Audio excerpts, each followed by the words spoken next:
Hello students, welcome to Aakash steno classes. मैं आज आपके लिए रामधारी गुप्ता खंड 1 से अभ्यास संख्या 23 प्रस्तुत करने जा रहा हूं। अगर आप चैनल में नए हैं तो चैनल को सब्सक्राइब और बेल आइकन जरूर प्रेस कर लें ताकि हर नया वीडियो आने का नोटिफिकेशन आपको प्राप्त हो सके। तो आइए डिक्टेशन स्टार्ट करते हैं। डिक्टेशन स्टार्ट होगी 5 सेकेंड बाद।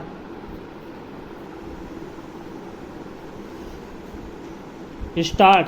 महोदय, जो यह बजट प्रस्तुत हुआ है वह देश का एक ऐसा नया चित्र उपस्थित करता है जो चित्र उन्माद का है, आशा का है, सफलता का है। इसमें नए कर ज़्यादा नहीं लगाए गए हैं और जो थोड़े से कर लगाए भी गए हैं वे इस ढंग से लगाए गए हैं कि सभी लोगों पर उसका बोझ पड़ता है।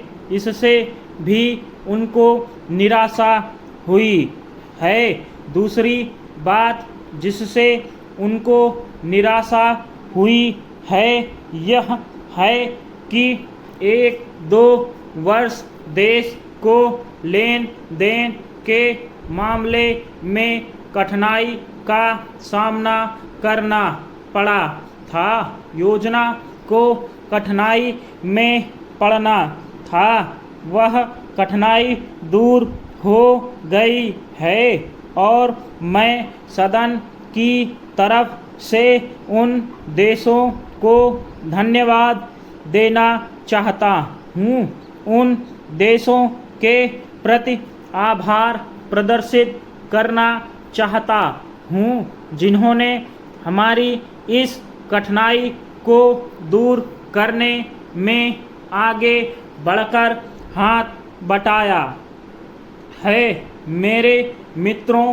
को इससे निराशा हुई है कि विदेशी सहायता बहुत ज़्यादा और तेज़ी से पहुंच रही है और हमारी जो कठिनाई दूर हो गई है इससे उनको परेशानी हुई। कम्युनिस्ट इसलिए भी परेशान हैं कि पिछले 1-2 वर्षों में देश की पैदावार बहुमुखी ढंग से बढ़ी है, औद्योगिक पैदावार बढ़ी है। यह उनके लिए निराशा का कारण बना है। उनकी निराशा इसलिए भी बढ़ी है कि उनका मालिक, उनका मित्र हमारे देश की सीमा पर जब फौज लेकर खड़ा है और जब देश पर खतरा है तो क्यों देश की आर्थिक हालत, क्यों देश की वित्तीय हालत और दूसरी हालत इतनी अच्छी हुई है और क्यों इतनी अच्छी छवि उभरी है। लेकिन उनकी निराशा हमारी सबसे बड़ी आशा है, उनकी असफलता हमारी सबसे बड़ी सफलता है और मैं समझता हूँ कि उनके भाषण हमारे वित्त मंत्री महोदय के लिए सबसे बड़े बधाई के भाषण हैं। Paragraph change. 2-3 और चीज़ों की ओर मैं आपका ध्यान दिलाना चाहता हूँ। उनकी ओर दूसरे माननीय सदस्यों ने भी आपका ध्यान दिलाया है।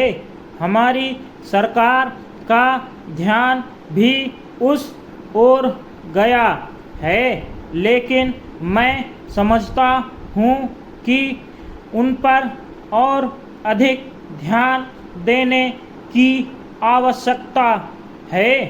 पहली बात तो यह है कि जब चीज़ों की पैदावार बढ़ रही है, जब देश उन्नति की तरफ जा रहा है, तब भी देश में कीमतें बढ़ रही हैं। स्टॉप।